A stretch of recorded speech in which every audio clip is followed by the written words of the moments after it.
Hello everyone, thanks for stopping by Eccentrality. Today we're refashioning an old turtleneck into a knitted top with a choker keyhole, ruffled sleeves, and slits on the sides. That was a lot to say actually. So let's just jump right into it.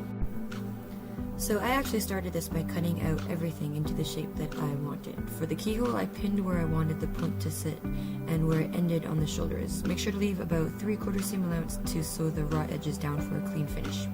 To keep this shape looking uniform, match the shoulder seams by putting one shoulder or armhole into the other, wrong sides together. It's going to look a little bit funny, but trust me, you won't have to look at a wonky looking keyhole after you're done this. When you're confident that you have matched the shoulder seams and found your bottom point, go ahead and cut the keyhole out.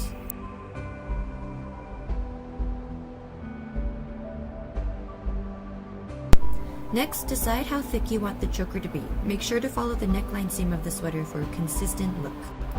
Onto the sleeves. Cut them all off. Ever watch those TV shows where the strong person rips off their sleeves right before a battle? No? Well, this is probably the closest I will ever get to experiencing that sensation. Oh yeah, make sure to hold on to the sleeves. They will be reused for the ruffle sleeves later on. Moving down the sweater, decide how long the slits will be. Eyeballing is perfectly fine in this case.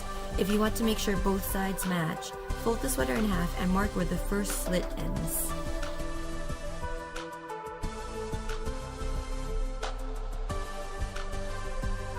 Remember those sleeves we cut off? It's time to cut them up to make the ruffles. Cut along the seam and lay them flat. Match the longest parts of each sleeve, place them right sides together. At first, I thought I would measure out the armhole and the longest part of the sleeves and try and match them up that way.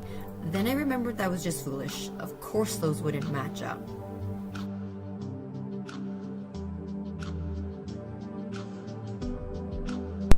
Instead, I pulled out the trusty pen and paper.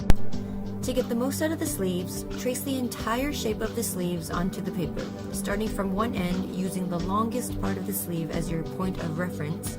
Draw a semicircle. Try and use as much of the sleeves as you can. You will get maximum ruffle this way.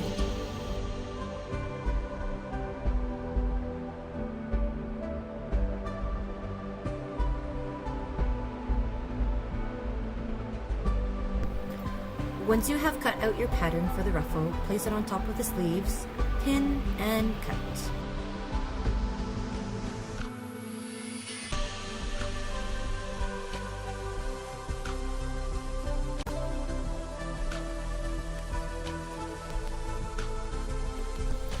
You should now have 2 semicircles. To sew the ruffle onto the armhole, make sure to mark the middle of the flat side of the semicircle. This will be the shoulder seam marker. When sewing the sleeves on, match the flat sides to the armhole.